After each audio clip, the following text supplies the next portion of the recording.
Yes, it was a road trip to Calgary, and yeah, they wanted me to stop driving because I had been awake for like 40 hours or something. And he's like, no, man, the high beams are fine. But anyway, he plays Eddie, and he's an extremely solid Eddie player. He uses a lot of gimmicks, but like there's strong Eddie gimmicks, and they all go into Eddie unblockable anyway. Like his knowledge of the game is extremely strong. You're going to see really good play out of Paul, period. Like I expect to see him go deep in this tournament even. Like he's a contender to actually win. Well, let's see. So what I feel that the modern ZAP is, he's going to get the sword and he's going to try to lock you down. And if he gets the dog, he's going to try to lock you down for a little bit. But the sword's very I'm super afraid of the sword in this version of the game. Full screen high-low mix-up. Oh yeah. Oh, that's an iffy burst right away. Man, we got it. Yeah. They're playing evenly in neutral here.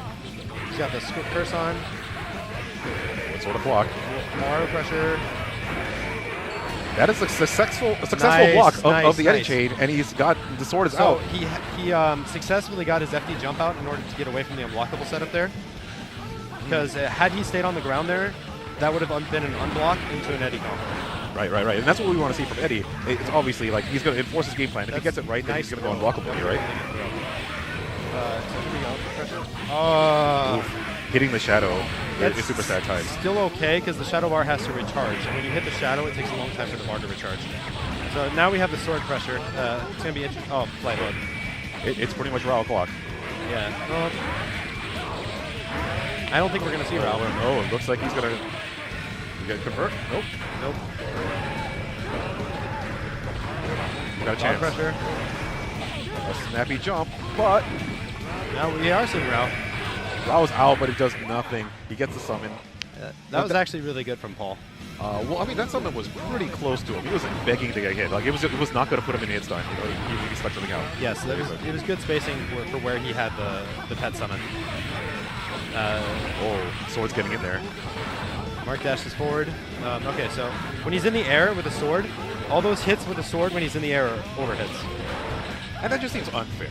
KB Nova, who's in winners right now, who's also playing ZAP. Oh, big Raul, says this is the most unfair thing that's ever been in Guilty Gear.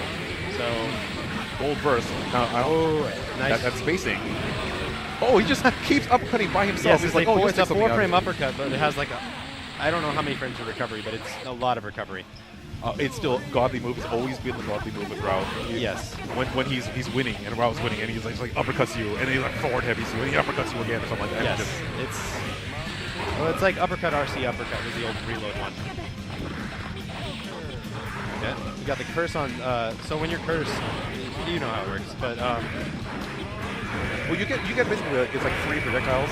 Yes. It's like the flower pot that just fell there is because Eddie was cursed because he got hit by and they come out even if you're in block stun, so it kind of gets him out of a lot of the Eddie stuff, right? Yeah, it's... Yeah, you got dog. He gets out. That's good. I think the dog is weaker than the Eddie Shadow. I don't think it's the best one to have in this matchup, right? I don't know. The dog has infinites. Sure, but that is a... Do you think that was intentional? I don't know, but like the only way to punish a gold burst is to throw it. Right, but he was so high up, it seemed like he was going to jump in air throw. I felt like jumping in air throwing myself. But the dog uppercut it looked intentional, so I'm just going to assume it's some secret tech. It's his being clutch. This is tournament time. He's going to pull out technology he didn't even know he had. Like right here. He uppercuts, just throws it out. It's like it's Raul clock, uppercut. What are you going to trade? Uppercut. Yeah. Yes. Turbo Raul time. He just does it on wake up. Yes, he doesn't care.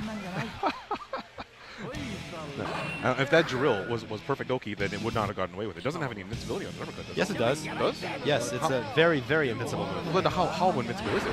Like, it's a 4-frame startup, and I'm sure it's invincible enough that it will... Well, it'll come out, but like if the drill is just in you, you just can't like full screen just uppercut by yourself. No, the drill will eventually... Yeah, I see what you're saying. Yeah. Maybe. I don't actually know. I've never seen that come up. Maybe we'll see it next match. He's being clutch. That's what's going on. All right. Anyway, so it's 1-0. So, as a Slayer player, I have a great difficulty in getting past the sword. If he like extends the sword away from him where full screen and he's just like doing sword stuff, I can't get in. It's awful. But Eddie, we see him break the law. Yeah, he was flying. He was just using flight to get over it before, and he just managed to cross the screen. And this time he broke the law. This matchup's okay. Zap is like the god tier of this game, because of the sword and the triplets. Yeah, did he beat you in the tournament? Is that it? No, I actually lost to Eno and Eno. They are playing evenly though. Yeah. They're both playing strongly in neutral. They're getting their hits from neutral. They're trying to enforce their game plan. We have not actually seen any like super strong Eddie lockdown, like a hopeless reload style Eddie knockdown where he would just touch you once and kill you. It doesn't really exist in this game, to be honest. But even when he's got Eddie meter, he doesn't like even get that first unblockable setup. We haven't seen one yet. Well, Zappa has a lot of reversals, and Zappa's most of the time been on offense in this matchup. And Hellsap really likes Dragon Punch. It's true. He loves Dragon Punches. I mean, how can you be crushed? Paul's just kind of just hitting this kick. I think Paul's pretty flustered right now. I don't think Paul knows what to do now. Oh, yeah, that's 2. Oh boy. Hellsap advances. So that's the other match in the losers half of the bracket. We got from top 8. Now we are in winners, and it's going to be the match I'm most excited for to see, actually. Most excited. Yeah, I'm really hyped for this one, actually. It's Veterio from Seattle against Black Eye Nemo from Japan. And it's going to be Soul versus Faust, and both of these players are extremely strong. But Teyah his like execution is really top notch. Like, he thinks out of the box. Like, it's just really impressive Soul play. And then Nemo is Nemo. He's one of the best Guilty Gear players, period, from Japan. And it's a real treat to have him here. It's unbelievable to